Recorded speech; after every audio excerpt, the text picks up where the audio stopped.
प्रणाम गुरुदेव। अभी कलकत्ते में जो बलात्कार हुआ है, ऐसी दुखद घटना को क्या हम रोक सकते हैं? क्या ऐसी भी पृथ्वी हम निर्माण कर सकते हैं जहाँ पे अपराध ना हो और बलात्कार ना हो? प्रणाम आप सभी को। और गुरु माँ ने पूछा क्योंकि आज हम मंगलवार है, आज हम तंत्र साधना शिविर करके आए और जब आकर हमने न्यूज देखी तो न्यूज में कलकत्ता की बात पता लगी, बलात्कार की। फिर गुरु माँ के मन में प्रश्न आया, क्या हम इन्हें रोक सकते हैं? ऐसी चीजें रोकी जा सकती है? ऐसी एक पृथ्वी का निर्माण करा जा सकता है? तो मैंने कहा कि ठीक है, तुम प्रश्न पूछो और हम इस पे वीडियो बनाते हैं ताकि सभी लोग इस बात को समझें, क्योंकि हम दो जने मिलकर तो इसको नहीं रोक सकते। कोई एक व्यक्ति तो इसे नहीं रोक सकता।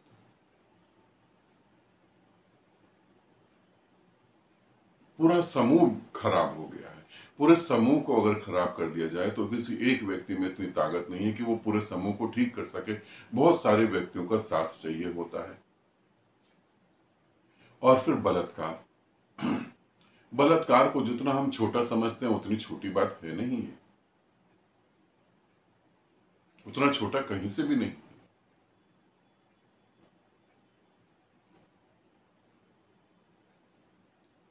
किसी के साथ बलात्कार होता है, बलात्कार के बीज तो बहुत पहले पैदा हो जाते हैं। और कैसे पैदा होते हैं, कुछ व्यवस्थाओं के बारे में समझें तो आपको पता लगेगा।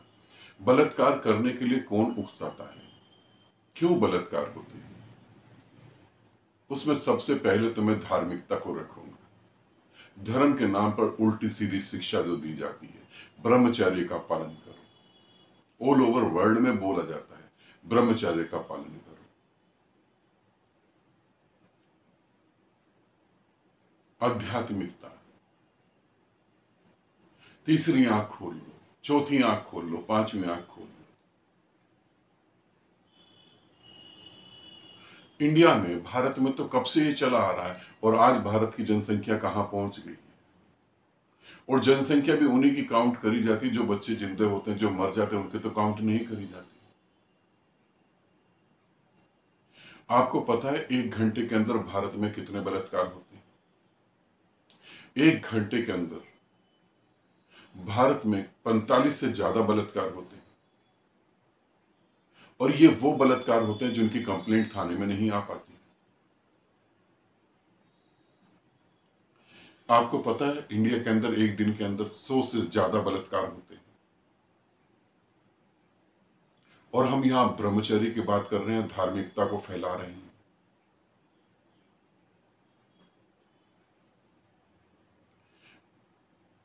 100% अगर बलात्कार होते हैं तो 10% ही उनकी कंप्लेंट लिखी जाती है। और सबसे ज्यादा बलात्कार किसके साथ होता है आपको पता है? जो शादीशुदा औरतें हैं उनके साथ बलात्कार होता है। बलात्कार का अर्थ ही होता है जबरदस्ती करना, दूसरे की सहमति की जरूरत ही नहीं है, जिसे बलात्कार कैटेगरी में गिना ही नहीं जाता।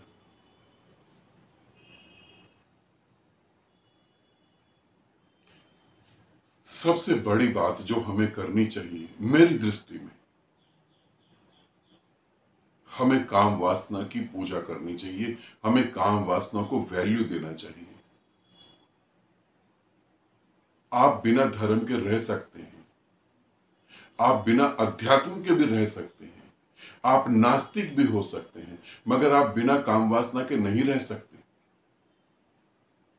और जिसके कारण आपके सभी दिव्य पुरुष, देवता, भगवान, जो भी कह लो, जिनका जन्म ही इस कारण से हुआ है, आप उसे नकार कैसे सकते हैं?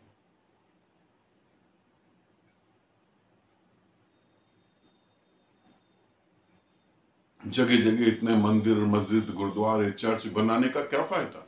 कहीं परिवर्तन थोड़ी ना हो रहा है।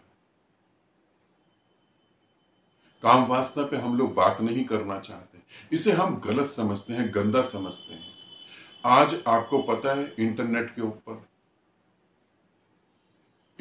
के माध्यम से सबसे ज्यादा देखी जाने वाली वीडियो काम वासना से रिलेटेड होती है ऑल ओवर वर्ल्ड में। क्यों देखी जाती है ऐसी वीडियो? वीडियो देख के कोई कामुक होता है, ये तो बात गलत है। कामुक है इसीलिए वीडियो देखी जाती है।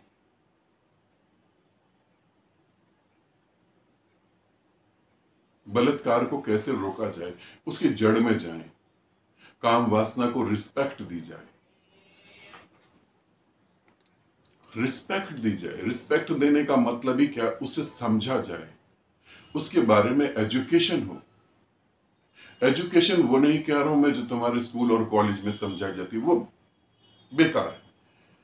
टीचर भी दबे दबे शब्दों में समझाते हैं, वो बेकार की बात है, उससे कोई रिजल्ट नहीं आ रहा है।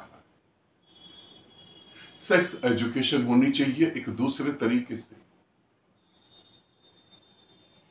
तुम जब तक काम वासना को स्वीकार नहीं करोगे तब तक तुम उससे मुक्त नहीं हो पाओगे। तुम मेरे वीडियो को देख के तुम ये समझ सकते हो कि मैं ये कह रहा हूं कि हम कामुक हो जाएं। मैं ये कह रहा हूं कि हम कामुक हो जाएं, काम वासना की पूजा करें, काम वासना की इज्जत करें। मंदिरों की जगह हम काम सेक्स से जुड़े मंदिर का निर्माण करें, तो काम वासना से पूरा संसार भर जाएगा। तुम ध्यान से देखो, संसार ऑलरेडी भरा हुआ है और विकसित और जानवरों की तरह हो रहा है। मैं कह रहा हूं कि उसे समझने की जरूरत है। उसे समझो, उसे समझोगे तब तुम्हें पता लग पाएगा कि उससे मुक्त होने का भी उपाय है। जिस चीज को तुम समझने को तैयार नहीं है उससे तुम मुक्त कैसे हो। और फिर बलात्कार तो होगा ही होगा। जो काम वासना में संतुष्टि पाने के लिए उतरता और संतुष्ट नहीं हो पाता, वो क्या करेगा।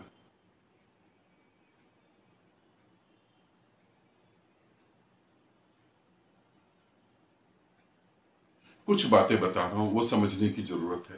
पहली बात, कानून व्यवस्था बहुत अच्छी होनी चाहिए। कई जगह, कई कंट्री ऐसी हैं, कई देश ऐसे हैं जहां बलात्कार करने वाले को सीधा गोली मार दी जाती है। सीधा चौराहे पर रख के उसे गोली मार देते हैं, पब्लिक के बीच में उसका मर्डर कर देते हैं। क्या वहां बलात्कार नहीं होते? पूरी दुनिया में सब जगह बलात्कार होते हैं। फिर कानून व्यवस्था तुम कितनी अच्छी बनाओगे। बलात्कार के लिए हार्ड से हार्ड, सख्त से सख्त कानून बनाया जाए। आपको पता है उसका दुरुपयोग होता है।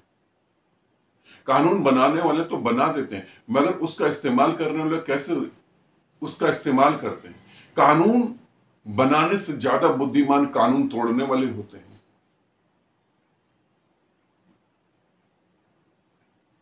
49% बलात्कार के कानून का मिसयूज होता है। 49% लोग बिना बलात्कार करे, बिना ऐसी छेड़ाखानी करे आज जेल में बंद हो रखे हैं। सिर्फ फीमेल ने उनका फायदा उठाया है, उस कानून का मिसयूज करा है। 5 साल, 6 साल, 7 साल केस लड़ने के बाद कोर्ट कहती है बाइज्जत बरी है, आपने बलात्कार नहीं करा। मगर 5-6 साल के अंदर उसकी जिंदगी बर्बाद हो जाती है। उस आदमी की झूठे केस में फंस गया। क्या करेंगे उन फीमेल का जो इस तरीके से मिसयूज कर रही है। कानून आपका फेल हो जाता है, वो काम नहीं कर पाता। यदि कर पाता तो निर्भया हत्याकांड के, निर्भया बलात्कार के बाद बलात्कार नहीं होने चाहिए। तुम्हारे जुलूस निकालने से भी कुछ होने वाला नहीं। ये तो बस थोड़े दिन की बात है, उसके बाद सब खत्म हो जाता, बलात्कार फिर भी चलते रहेंगे। और तुम्हें पता है विरोध करने वालों में भी क्या होता है। विरोध करने वालों में भी काम वासना ही दबी होती है। मैं अभी तंत्र साधना करवा रहा था एमपी में। जब तंत्र साधना का प्रयोग हो रहा था, काम वासना पे ही पूरा पूरा शिविर था, वहां मैंने काम करा। मैंने देखा कि सच में काम वासना से कौन मुक्त होना चाहता और कौन नहीं मुक्त होना चाहता। मैंने सारथी को लिया, सारथी को मैंने अपने रूम में बुलाया। मैं उससे मीठी मीठी बातें करता रहा और वो मेरी बातें सुनता रहा और वो उत्तर देता रहा। सारथी को पता भी नहीं था कि क्या होने जा रहा है। मैंने सारथी के दिमाग में कुछ विचार ऐसे बिठा दिए अंदर, उसके अवचेतन मन तक मैंने कुछ ऐसे विचार बिठा दिए कि जब ये मैं प्रयोग करवाऊंगा तो तुम ऐसे ऐसे करोगे, मैं तुम्हें डांटूंगा और तुम एकदम इमोशनल हो जाओगे, बहुत दुख होगा तुम्हें। सारथी को ये बात तो सारथी, अगर आज वीडियो पोस्ट करता हूं मंगलवार को, तो देखेंगे तब उन्हें पता लगेगा कि हकीकत में वो तो कहीं है ही नहीं। मैंने ही उनके दिमाग का यूज करा और फिर प्रयोग चालू हुआ। और जब तंत्र साधना का वो प्रयोग चालू हुआ तो मैंने सारथी को बहुत डांटा। सारथी के साथ जो पार्टनर थे उसे भी मैंने बहुत डांटा। वहां और भी साधकों को मैंने बहुत डांटा।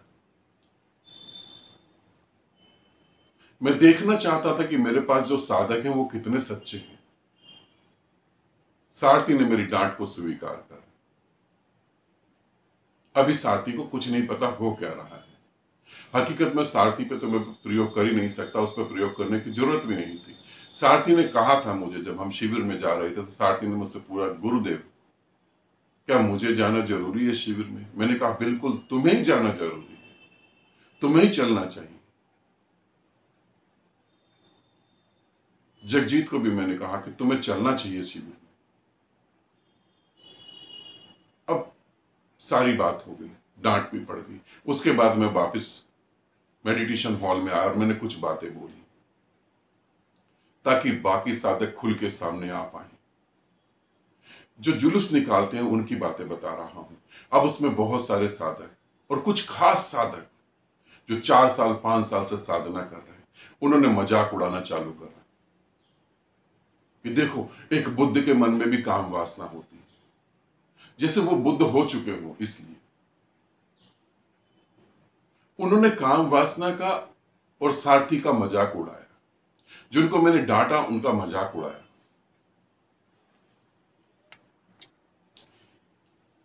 मैंने और साधकों को भी डांटा, उन्होंने डांट स्वीकार करी।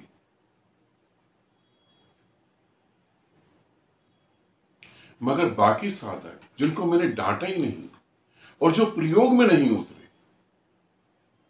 प्रयोग में क्यों नहीं उतरे? क्योंकि उनको घबराहट हो रही थी कि हमारी बनाई हुई इमेज खो जाएगी।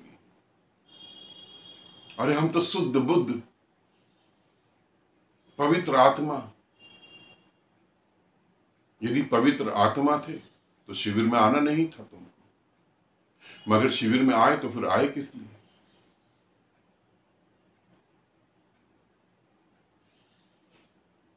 सारथी तो बहुत सही रहा। उसने ये भी बता दिया कि गुरुदेव आप गर्दन भी काटोगे तो मैं चू नहीं करूंगा, गर्दन भी आपकी है, आप काट दो। मगर बाकी साधकों को देख के हैरानगी हुई जो मेरे प्रति इतने समर्पित हैं।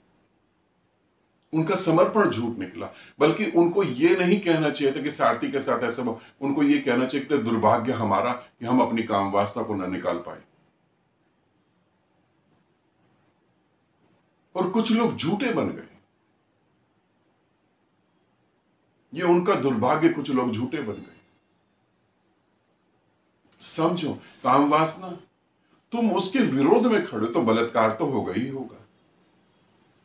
फिर आता है फीमेल की इज्जत करो। तुम्हें पता है जो लोग फीमेल की इज्जत करते हैं उनमें से बहुत सारे लोग डायरेक्ट बलात्कार नहीं कर पाते, इसलिए फीमेल की इज्जत करते हैं। और जैसे जैसे फीमेल इमोशनल होती है, अटैचमेंट होता है, एक अलग तरीके से ले जाके बलात्कार करते हैं। कानून व्यवस्था फेल है। फीमेल की इज्जत करो, उससे कुछ नहीं होने वाला। जुलूस निकालो, उससे कुछ भी नहीं होने वाला। निकालो, कितने जुलूस निकालो, लेके घूमते रहो कैंडल। बंद कर दो हॉस्पिटल, बंद कर दो ये चीजें, तोड़ फोड़ करो, आग लगा दो, होगा क्या? जो तुम कर रहे हो तुम्हारे भीतर भी तो वही वासना घुसी हुई है। फिर शराब पी ली, गंदी वीडियो देख ली और इसलिए काम वासना जाग गई और इसलिए बलात्कार हुआ। मूर्ख, अव्वल दर्जे के जो मूर्ख होते हैं वो ये बात सोचते हैं। 1950 में भी तो बलात्कार होते थे। 1920 में भी तो बलात्कार होते थे। बलात्कार कब नहीं होते थे? क्या तब भी ये गंदी वीडियो वहां पे होती थी?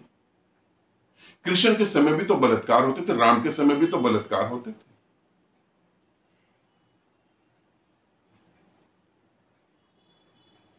जीसस के समय भी तो वेश्याएं थी, बुद्ध के समय भी तो वेश्याएं थी।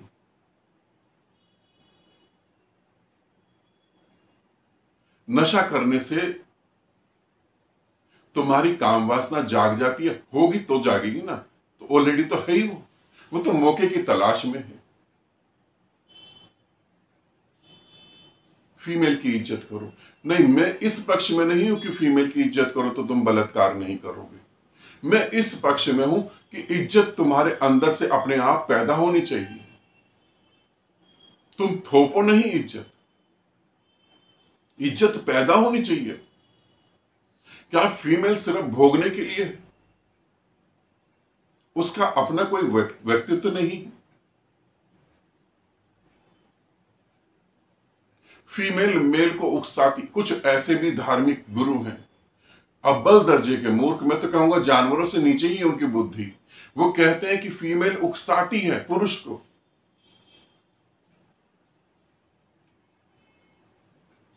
हमारे शिविर में भी ऐसी फीमेल थी, वो चैलेंज कर रही थी कि हम सारथी के अंदर काम वासना को जागृत कर देंगे। मुझे समझ नहीं आया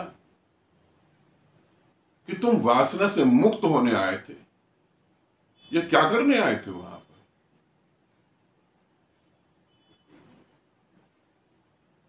यदि तुम ऐसा समझते हो कि सारथी के अंदर हम काम वासना को जागृत कर देंगे, तो मैं तुम्हें कहूंगा घर बार छोड़ के वेश्या बन जाओ, जागृत करो, पैसा कमाओ। फिर तुम वहां गए क्या करने थे? ऐसे भी लोग हैं। तुम्हारे इन कामों से तो कुछ होने वाला नहीं। सबसे बड़ी बात है, सेक्स एजुकेशन होनी चाहिए, और इतनी अच्छी होनी चाहिए कि वहां गहराई में तुम डूबो और वहां जाकर तुम देखो कि ऐसा है क्या वहां पर, ऐसा क्या है वहां पर। मगर जाओ कैसे, सच्चे कैसे बन पाओ? मैं तो तंत्र साधना को जो शिविर करवा रहा था, जो काम वासना से रिलेटेड था, वही लोग इतने झूठे थे। हैरानगी हुई इस बात को देख के, इतने झूठे लोग। काम वासना है ही नहीं भीतर।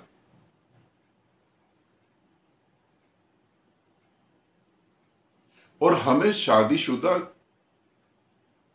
कपल्स को भी समझना चाहिए।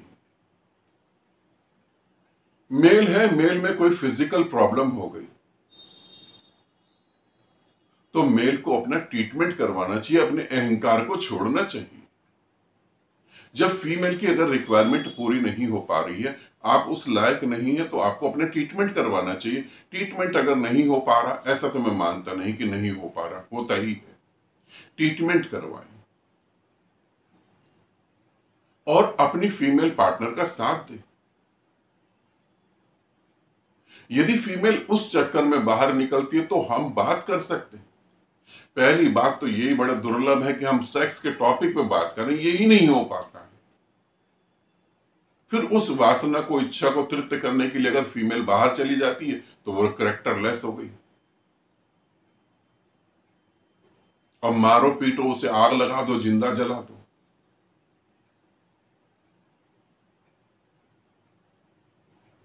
हमें हर पहलू पर सोचना चाहिए, समझना चाहिए। और खास तौर की शादीशुदा लोगों को, क्योंकि सबसे ज्यादा खतरनाक शादीशुदा लोग, अनमैरिड लोग इतने खतरनाक नहीं होते। आज अगर मैं एक शब्द यूज करूं, नाजायज संबंध, तो ये अनमैरिड जो लोग हैं, अनमैरिड जो बच्चे हैं, उनके नहीं होते, उनके होते हैं जो शादीशुदा हैं। आप उस बात को समझने की कोशिश करो। हम एक साथ एक टाइम तक रह सकते हैं, एक टाइम के बाद हम में बोरियत पैदा होती है, फिर हम ढो रहे होते हैं अपने रिश्ते। हमें अपने बच्चों को भी समझाना चाहिए कि एक टाइम तक तुम किसी के साथ रह सकते हो, ज्यादा टाइम तक नहीं रह सकते। मगर ये कैसे हम समझाएं? हम तो सभ्य समाज के हिस्से हैं। ये गंदगी हम अपने बच्चों को कैसे दिखाते? ये गंदगी नहीं है। जिसे तुमने गंदगी समझ रखा है, पूरा जीवन लग गया, वो छूटी नहीं तुमसे अभी तक। अपने बच्चों को हमें समझाना चाहिए कि देखो बेटा, जो हमने थोप रखा है, हमारी जिंदगी बेकार हो गई, पूरा जन्म बेकार चला गया। ऐसा थोपो नहीं अपने ऊपर, जो है उसे समझो, गहरे से गहरे समझो और आगे बढ़ो। बलात्कार को रोका जा सकता है अगर हम इस शिक्षा को, काम वासना, सेक्स एजुकेशन को बढ़ावा दें तो, और खुल के इस पे बात करें। और शराब पीने से, गंदी वीडियो देखने से, ये सब करने से बलात्कार का कोई संबंध नहीं। मैं तुम्हें एक छोटा सा प्रयोग बताऊं, तुम करके भी देख लो तो तुम्हें पता लग जाए। एक हार्मोन्स का इंजेक्शन ले लेते हैं। मेरे को मेडिकल के बारे में ज्यादा नहीं पता, फिर भी अपनी तरफ से बता रहा हूं। एक हार्मोन्स का इंजेक्शन ले लेते हैं, या कोई ऐसा इंजेक्शन ले लेते हैं, वो आदमी के शरीर में इंजेक्ट कर देते हैं और 5 दिन तक उसकी काम वासना नहीं उठेगी। ऐसी टैबलेट वगैरह भी आती होंगी। 5 दिन तक उसके अंदर काम वासना नहीं उठेगी, उसे इंजेक्ट कर दिया हमने, वो दवाई उसके शरीर में डाल दी। अब तुम उसे रोज शराब पिलाओ और रोज उसके सामने तुम सेक्स करो, रोज काम वासना में उसके सामने उतरो। फिल्म की तो बात ही छोड़ दो, मैं तो कह रहा हूं सामने उतरो, तो क्या वो कामुक हो जाएगा? वो काम वासना में उतर पाएगा? नहीं उतर पाएगा। और एक आदमी को देखो जिसको कोई इंजेक्शन नहीं दिया, ऑलरेडी उसके अंदर काम वासना है।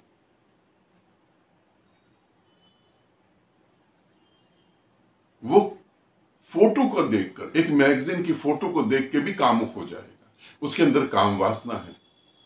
आप उस गहराई में क्यों नहीं उतर पा रहे हो? और फिर आप सोचते हो बलात्कार से मुक्त हो जाएगी पृथ्वी। हम बलात्कार से मुक्त होने का कोई भी काम नहीं कर रहे हैं। चाहे आप जुलूस निकालें, चाहे आप कानून बना लें, चाहे आप कुछ भी कर लें, हम बलात्कार को बढ़ावा दे रहे हैं। जब एक बलात्कारी को जेल होती है, कुछ समय के बाद वो छूट भी जाता है, या कुछ भी होता है, बाकी और बलात्कारियों की हिम्मत बढ़ जाती है। वो ये नहीं सोचते कि हमें जेल होगी, वो सोचते, ध्यान से सुन लो इस बात को, जब एक बलात्कारी पकड़ा जाता है, उसे जेल होती है, उसे फांसी होती है, तो बाकी बलात्कारी ये नहीं सोचते कि ऐसा हमारे साथ होगा। वो ये सोचते हैं कौन सा वीक पॉइंट था जिसकी वजह से पकड़ा गया, हम वो वीक पॉइंट ना छोड़ें। वो वीक पॉइंट पर फोकस करते हैं। मर्डर कर दे, नदी में डाल दो, लाश ही ना मिले, पता ही नहीं लगेगा। ऐसा भी होता है, बहुत सारी स्त्रियों के साथ ऐसा भी हुआ है, उनकी लाश ही नहीं मिली, ढूंढ लो कहां कौन बलात्कारी। वो बढ़ते हैं, वो बढ़ रहे हैं। 1835 में जितने बलात्कार होते थे, आज उससे कई गुना ज्यादा बलात्कार हो रहे हैं। बचने के तरीके ढूंढे जाते हैं और कानून व्यवस्थाओं को मोड़ा जा सकता है। कुछ शक्तिशाली लोग बीच में खड़े हो जाएं तो कानून व्यवस्था मुड़ जाती है। मेरे एक जानने वाले वकील थे, अब तो नहीं रहे। उनसे मैं बात कर रहा था कि मैंने उनसे पूछा कि सबसे अच्छे वकील कौन होते हैं। उन्होंने कहा, गुरुदेव सबसे अच्छा वकील वो होता है जो जज के दिमाग को घुमा दे और जो वो चाहता है जज वही डिसीजन दे दे। समझ रहे हो? जज किस पे, हमारा कानून किस पे डिपेंड करता है? सबूत पे ना। वो तो मिटाए जा सकते हैं, बनाए जा सकते हैं, हम सभी को पता है और हम सभी ने देखा है। कसूरवार बच जाते हैं, बेकसूर फंस जाते हैं। फिर क्या कानून व्यवस्था है? नहीं, हमें कानून व्यवस्था को छोड़कर कुछ और करना पड़ेगा। हमें काम वासना से रिलेटेड एजुकेशन देनी पड़ेगी। हमें आज पृथ्वी पर इन मंदिरों की, इन मस्जिदों की, इन गुरुद्वारों की, इन चर्चों की, इन धार्मिक स्थलों की इतनी ज्यादा जरूरत नहीं है। आपको पता है सबसे ज्यादा बलात्कार कहां होते हैं? सबसे ज्यादा बलात्कार धार्मिक संस्थाओं में होते हैं,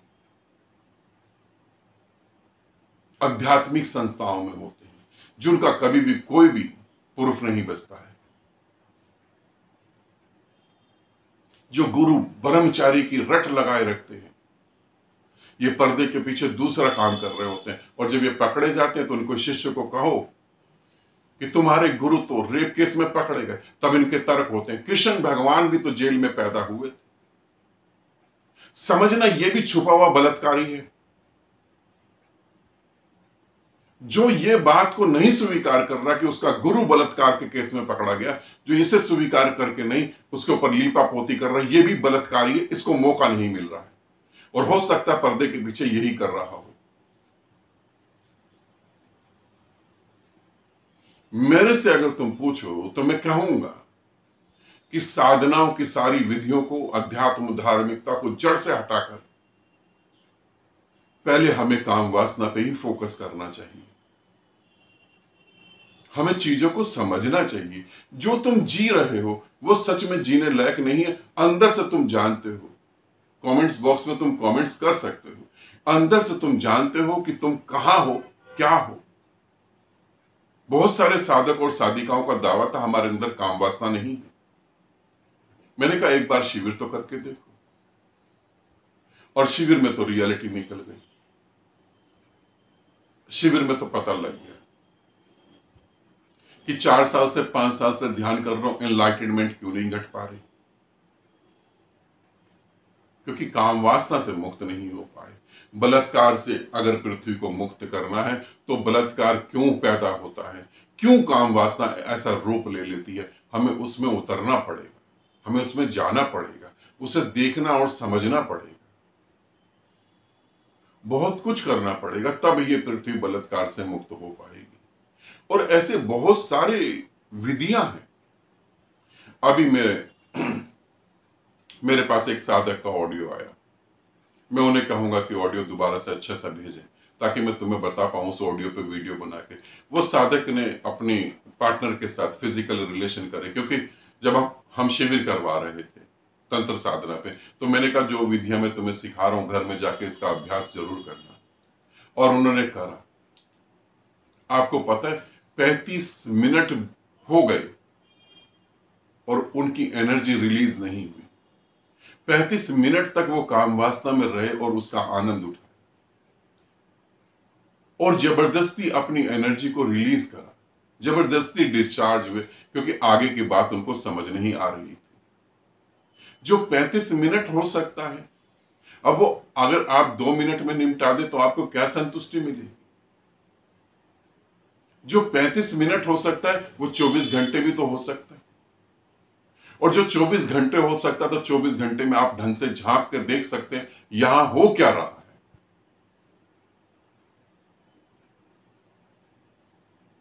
इसे समझने की बहुत ज्यादा जरूरत है, तभी हम काम वासना से मुक्त हो पाएंगे। मगर मुझे पता है ना तो ये मेरा वीडियो ज्यादा देखा जाएगा, ना ही इसे समझा जाएगा, क्योंकि जो तुम्हें गंदगी से निकालना चाहे उसके मुंह पे तुम गंदगी मार देते हो, और ये कह के कि तुम ही कामुक हो, हम तो कामुक नहीं।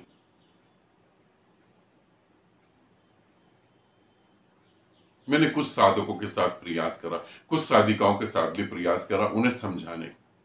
उन्होंने कहा गुरुदेव ऐसा नहीं है, हम कामुक नहीं, आप में कहीं दबी काम वासना हो सकती। गजब की बात है। मुझे ये सुनकर हंसी आई कि कितनी बेहोशी है। फिर उनको मैंने हमेशा के लिए छोड़ दिया कि ठीक है तुम वहीं रुको। यदि साधना में गति करनी है तो पहले काम वासना को समझो, और यदि पृथ्वी से बलात्कार को मिटाना है तो काम वासना की एजुकेशन होनी चाहिए, सेक्स एजुकेशन होनी चाहिए, और बहुत जरूरी है आप बाकी एजुकेशन को थोड़ा डाउन भी कर दो तो चलेगी। आप सोचो डॉक्टर का बलात्कार, वो बच्ची मर गई, अगर वो बच्ची जिंदा होती तो कितनी लोगों की वो जान बचा सकती थी, कितने लोग उसके सहारे परमात्मा ने यहां भेजे होंगे कि जाओ तुम उसके हाथों ठीक हो। अज्ञान के कारण बलात्कार हुआ और बलात्कार के कारण उसका मर्डर हो गया। हमने कम नुकसान नहीं उठाया, हमने एक अच्छे डॉक्टर को खो दिया। ऐसे फीमेल बहुत सारी है जिनमें बहुत टैलेंट था, हमने उनको खो दिया। और आज जिस डॉक्टर का बलात्कार हुआ और मर्डर हुआ, आराम से हाथ पे हाथ धर के न बैठो। यदि तुम्हारे पास बेटी है तो तुम ध्यान रखो इस बात का समाज का निर्माण करने में तुम्हारा पूरा हाथ है। तुम ही ने ऐसे समाज का निर्माण करा है जहां बच्चियों का बलात्कार होता है। भले ही जुलूस ले, भले ही जुलूस निकाल लो, मुंह पे मुक्ता पहन लो, मुंह पे चेहरा बांध लो, कुछ और, तुम्हारा ही निर्माण है। और मैं दावे से कह रहा हूं कि तुम्हारा निर्माण बिल्कुल गलत है। तुम देख रहे हो, तुम कह रहे हो हम अपने बच्चे को क्या कहें, हमारे बच्चे सोचेंगे ये गंदगी होती है धार्मिक गुरु के पास।